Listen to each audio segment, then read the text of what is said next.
Welcome back to my YouTube channel, guys. Let us start with the today's video. Today's video is all about listening test and do share me your scores in the comment section. अगर आपको किसी भी module में कोई भी problem है reading, writing, listening, speaking, तो आप मेरी स्पेशल प्लेलिस्ट बनी हुई जाकर चेक कर सकते हैं. All the recordings will be played once only. The test is in 4 sections. At the end of the test, you will be given 10 minutes to transfer your answers to an answer sheet. Now turn to Section 1.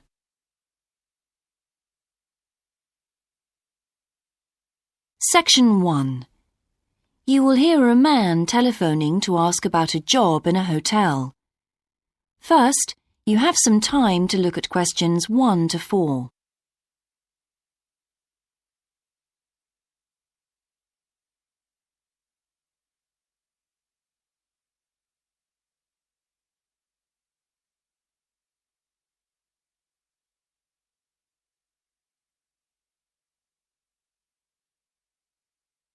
You will see that there is an example that has been done for you. On this occasion only, the conversation relating to this will be played first. Hello, West Bay Hotel. Can I help you? Oh, good morning. I'm ringing about your advertisement in the Evening Gazette. Is that the one for temporary staff? That's right. The advertisement is for temporary staff, so temporary has been written in the space. Now we shall begin. You should answer the questions as you listen, because you will not hear the recording a second time. Listen carefully and answer questions 1 to 4. Hello, West Bay Hotel. Can I help you? Oh, good morning. I'm ringing about your advertisement in the Evening Gazette.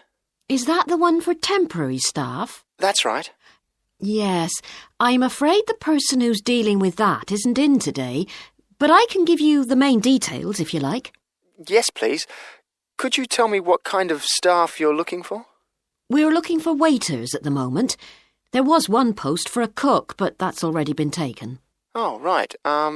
What are the hours of work? There are 2 different shifts. There is a day shift from 7 to 2 and a late shift from 4 till 11. And can people choose which one they want to do? Not normally, because everyone would choose the day shift, I suppose. You alternate from one week to another. OK, I'm just writing all this down. What about time off?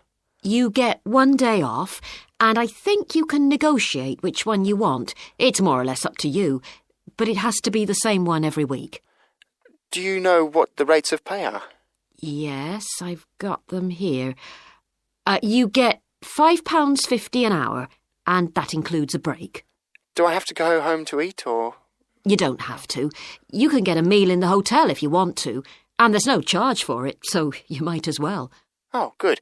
Yes, so let's see. I get £231 a week. You'd also get tips. Our guests tend to be quite generous. Before you hear the rest of the conversation, you have some time to look at questions 5 to 10.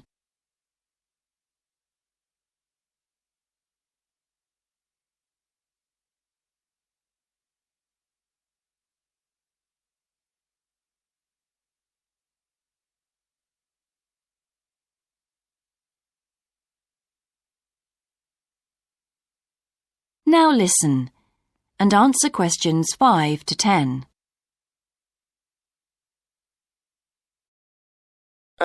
Is there a uniform? What about clothes? Yes, I forgot to mention that. You need to wear a white shirt, just a plain one, and dark trousers. You know, not green or anything like that. And we don't supply those. That's okay, I've got trousers. I just have to buy a couple of shirts. What about anything else? Do I need a waistcoat or anything? You have to wear a jacket, but the hotel lends you that. I see. One last thing. I don't know what the starting date is. Just a minute. I think it's sometime around the end of June. Yes, the 28th, in time for the summer. That's great. I'm available from the 10th. Oh, good. Well, if you can call again, you need to speak to the service manager. Her name's Jane Irwin. That's Urwin. And she'll probably arrange to meet you. OK, and when's the best time to ring? Could you call tomorrow? She usually starts checking the rooms at midday, so before then if you can, so she'll have more time to chat. I'll just give you her number because she's got a direct line. Thanks. It's 832 009. 823 009. 832. Oh, OK. Yes, I'll do that. And by the way, she will ask you for a reference, so you might like to be thinking about that. You know, just someone who knows you and can vouch for you. Yes, no problem. Well, thanks very much for your help. You're welcome. Bye. Bye. That is the end of section 1. You now have half a minute to check your answers.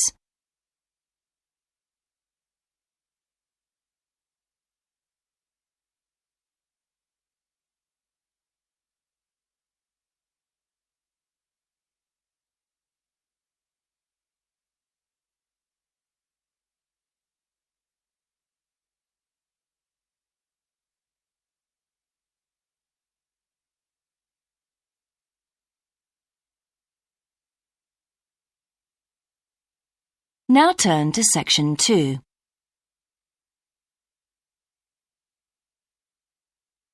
Section 2. You will hear a man being interviewed on local radio about a plan to improve a suburb called Red Hill. First, you have some time to look at questions 11 to 13.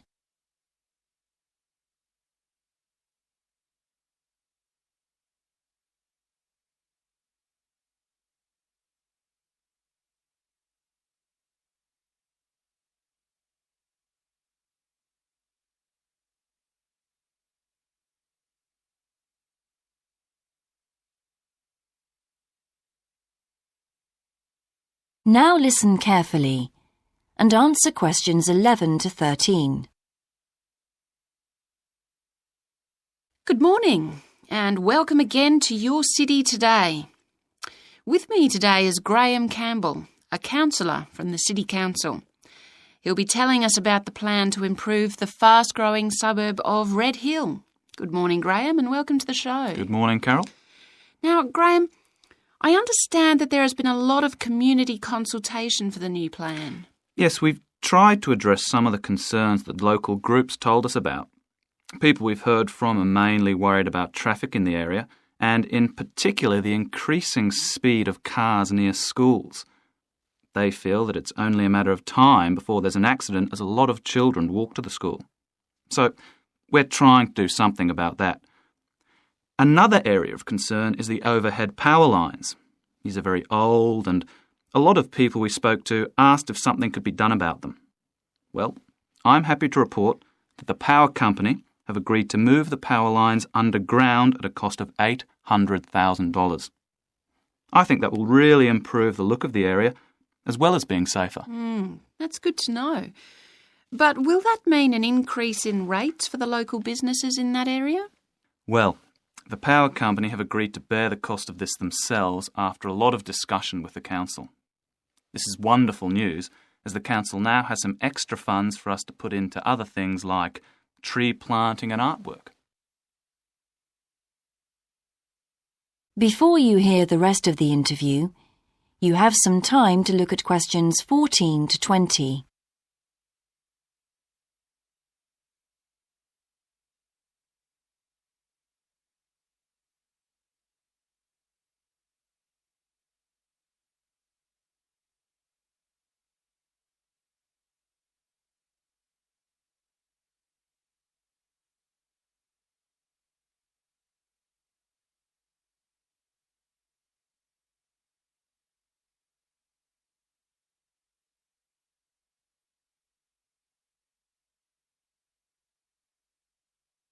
Now listen and answer questions 14 to 20. Now, we've also put together a map which we've sent out to all the residents in the area. And on the map we've marked the proposed changes. Firstly, we'll plant mature pine trees to provide shelter and shade just to the right of the supermarket in Days Road. In order to address the traffic problems, the pavements on the corner of Carberry and Thomas Street will be widened. This will help to reduce the speed of vehicles entering Thomas Street. We think it's very important to separate the local residential streets from the main road, so the roadway at the entrance to Thomas Street from Days Road will be painted red. This should mark it more clearly and act as a signal for traffic to slow down. One way of making sure that the pedestrians are safe is to increase signage at the intersections.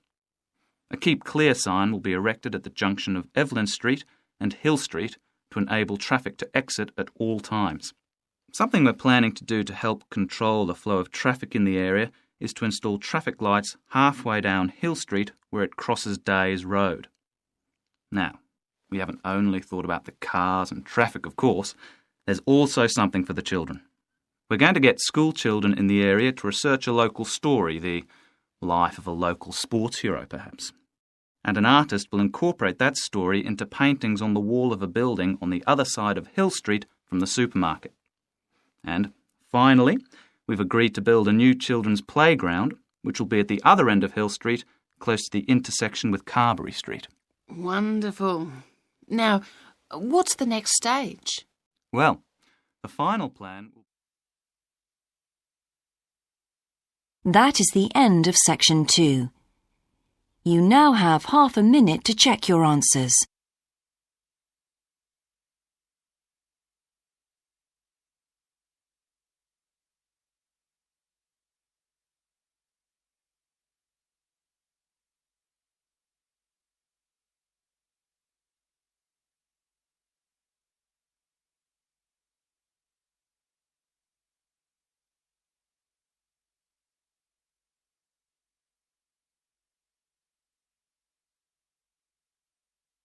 Now turn to section 3.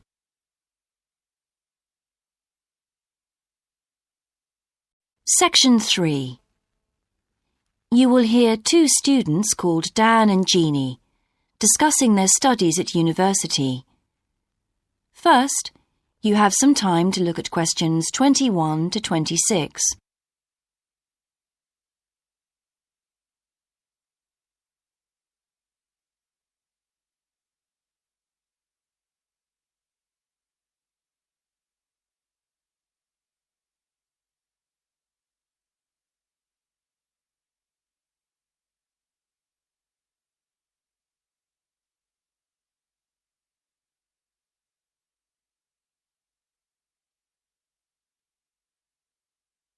Now listen carefully and answer questions 21 to 26. Hi Jeannie, how's it going? Oh, hello Dan. Pretty well, thanks. Have you managed to get the money for the course yet? Yes, that's all sorted out now, thanks. It took long enough though. It was practically a year ago that I applied to my local council for a grant, and it took them 6 months to turn me down. That's really slow. And I thought I was eligible for government funding, but it seems I was mistaken. So then I asked the boss of the company I used to work for if they would sponsor me, and much to my surprise, he said they'd make a contribution. But what about college grants and scholarships? There must be some you could apply for. Yes, there are, but they're all so small that I decided to leave them until I was desperate. And in fact, I didn't need to apply. My parents had been saying that as I already had a job, I ought to support myself through college. But in the end, they took pity on me, so now I've just about got enough. That's good. So now I can put a bit of effort into meeting people. Haven't had time so far. Any suggestions? What about joining some college clubs? Oh, right. You joined several, didn't you? Yes. I'm in the drama club. It's our first performance next week, so we're rehearsing frantically, and I've got behind with my work, but it's worth it. I'm hoping to be in the spring production too. I've never liked acting. Are you doing anything else? I enjoyed singing when I was at school, so I joined a group when I came to college. I don't think the conductor stretches us enough though, so I'll give up after the next concert. And I also joined the debating society. It's fun, But with all the rehearsing I'm doing, something has to go, and I'm afraid that's the one. Do you do any sports? Yes, I'm in one of the hockey teams. I'm not very good, but I'd really miss it if I stopped. I decided to try tennis when I came to college, and I'm finding it pretty tough going. I'm simply not fit enough. Nor me. I think I'll give that a miss. I'm hoping it'll help me to build up my stamina, but it'll probably be a long haul. Good luck. Thanks. How are you finding the course? I wish we had more seminars. What? I'd have thought we had more than enough already. All those people saying clever things that I could never think of. It's quite interesting, but I wonder if I'm clever enough to be doing this course. I find it helpful to listen to the other people. I like the way we're exploring the subject and working towards getting insight into it. How do you get on with your tutor? I don't think I'm on the same wavelength as mine, so I feel I'm not getting anything out of the tutorials. It would be more productive to read a book instead. Oh, mine's very demanding. She gives me lots of feedback and advice, so I've got much better at writing essays. And she's helping me plan my revision for the end-of-year exams. Do tell me, I always struggle with revision. Before you hear the rest of the discussion, you have some time to look at questions 27 to 30.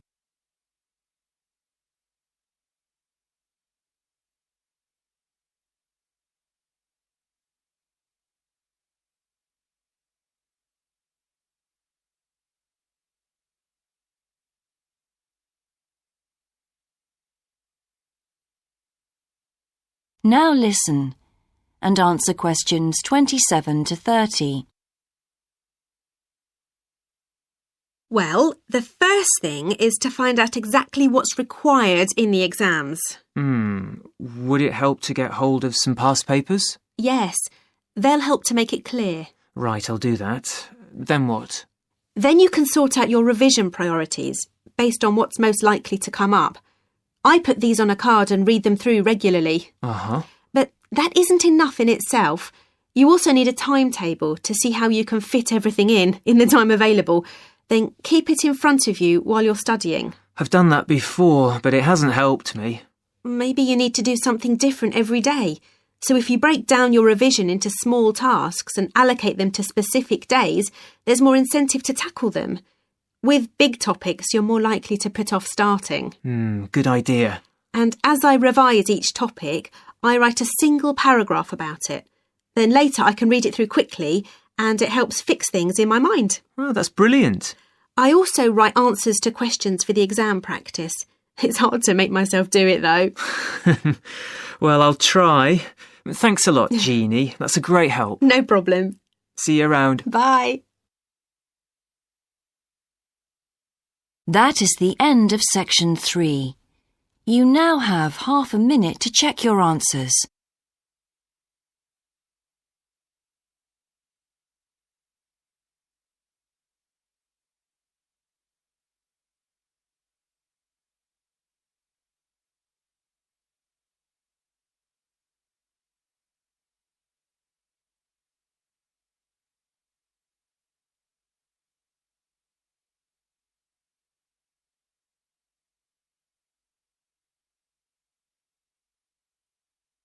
Now turn to section 4.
Section 4.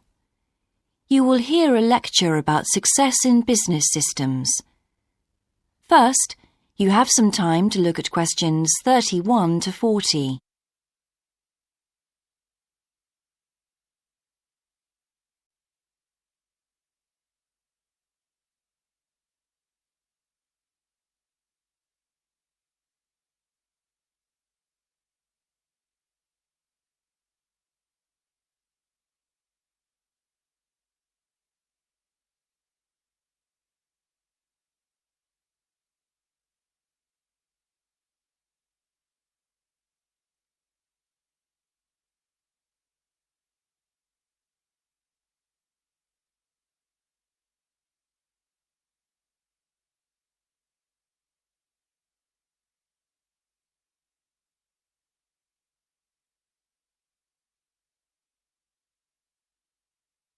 Now listen carefully and answer questions 31 to 40. Good morning, everyone. In the last few lectures, I've been dealing with business finance, but now I'm going to move on to business systems. And in today's lecture, I'm going to talk about what can go wrong when businesses try to copy their own best practices. Once a business has successfully introduced a new process, managing a branch bank, say, or selling a new product, the parent organization naturally wants to repeat that success and capture it, if possible, on a bigger scale. The goal, then, is to utilize existing knowledge and not to generate new knowledge. It's a less glamorous activity than pure innovation, but it actually happens more often, as a matter of fact. However, surprisingly, getting things right the second time is not necessarily any simpler than it was the first time. Now, there's been a lot of research into how companies can repeat their previous successes, and it certainly hasn't been confined to the United States. It seems that most large industries are trying to repeat their own successes and manage the knowledge they've acquired. But even so, it has been shown that the overwhelming majority of attempts fail. A host of studies confirm this, covering a wide range of business settings: branch banks, retail stores, real estate agencies, factories, call centers, to name but a few. So why do so few managers get things right the second or third time?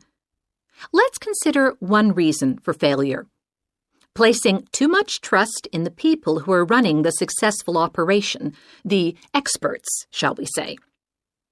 Managers who want to apply existing knowledge typically start off by going to an expert, such as the person who designed and is running a successful department store, and picking their brains. Now, this approach can be used if you want to gain a rough understanding of a particular system, or understand smaller, isolated problems. The trouble is, even the expert doesn't fully grasp the whole thing, because when it comes to complex systems, the individual components of the process are interwoven with one another. The expert never has complete access to the necessary information. And the situation's complicated even further by the fact that experts are usually not aware of their own ignorance. The ignorance can take various forms. For instance, a lot of details of the system are invisible to managers. Some may be difficult to describe, learned on the job, and well known by workers, perhaps, but impossible to describe in a way that's helpful. And there are some things that people know or do that they're not even aware of.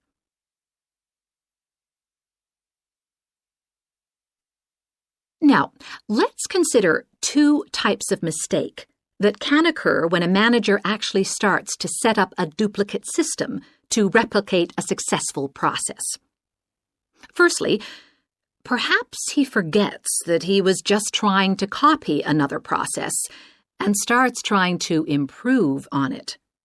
Another mistake is trying to use the best parts of various different systems in the hope of creating the perfect combination. Unfortunately, attempts like these usually turn out to be misguided and lead to problems. Why? Well, for various reasons. Perhaps there weren't really any advantages after all, because the information wasn't accurate. Or perhaps the business settings weren't really comparable. More typically, the advantages are real enough, but there are also disadvantages that have been overlooked. For example, the modifications might compromise safety in some way. So, what's the solution? Well, I don't intend to suggest that it's easy to get things right the second time. It's not. But the underlying problem has more to do with attitudes than the actual difficulty of the task, and there are ways of getting it right. These involve adjusting attitudes, first of all. Being more realistic and cautious, really. Secondly, they involve exerting strict controls on the organizational and operational systems. And this, in turn, means copying the original as closely as possible. Not merely duplicating the physical characteristics of the factory, but also duplicating the skills that the original employees had. Reliance on a template like this offers the huge advantage of built-in consistency. That is the end of section 4. You now have half a minute to check your answers.